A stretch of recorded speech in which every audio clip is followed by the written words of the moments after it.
नमस्कार मित्रों, जय हिंद।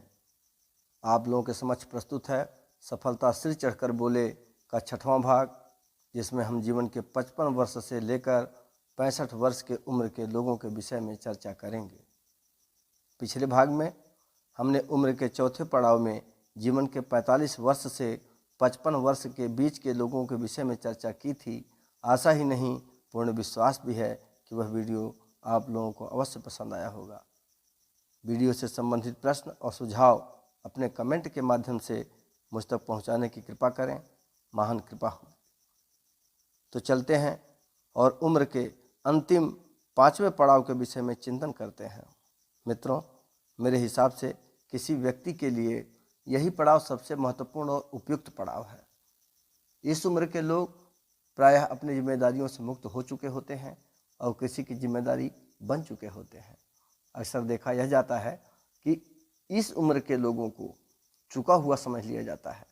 नौकरी पेशा से जुड़े हुए लोग रिटायर हो चुके होते हैं और व्यावसायिक लोग अपने वारिसों को अपने व्यवसाय की जिम्मेदारी या तो सौंप चुके होते हैं या फिर सौंपने की तैयारी कर रहे होते हैं।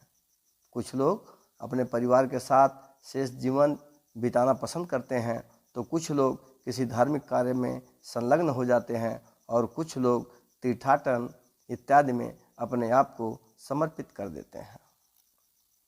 उम्र के इस पड़ाव में अक्सर लोगों की यह धारणा ही बन जाती है कि अब करना ही क्या है, सब कुछ कर चुके जो कुछ करना था, अब तो बस ईश्वर का नाम लेते हुए जीवन से विदा हो जाना है।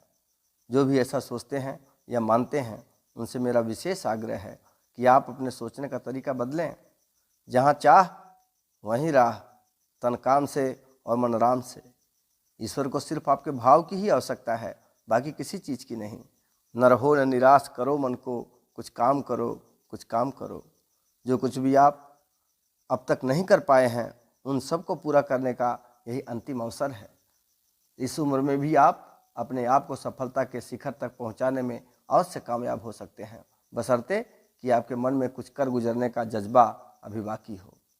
याद रखें, जब तक सांस है तब तक आस है। आशावादी बनिए, मूढ़ नहीं। ऐसा प्यारा जीवन व्यर्थ न जाने दें। आवश्यक नहीं कि सफलता का अर्थ धन इकट्ठा करने से ही हो। आध्यात्मिक जगत में भी सफलता प्राप्त करना कोई साधारण चीज़ नहीं है। वैसे भी हमारे धर्म में धर्म, अर्थ, काम और मोक्ष, इन सबको प्राप्त करने का वर्णन मिलता है। इसमें से कुछ भी यदि छूट जाता है तो आप मानिए कि आप चूक कर गए हैं।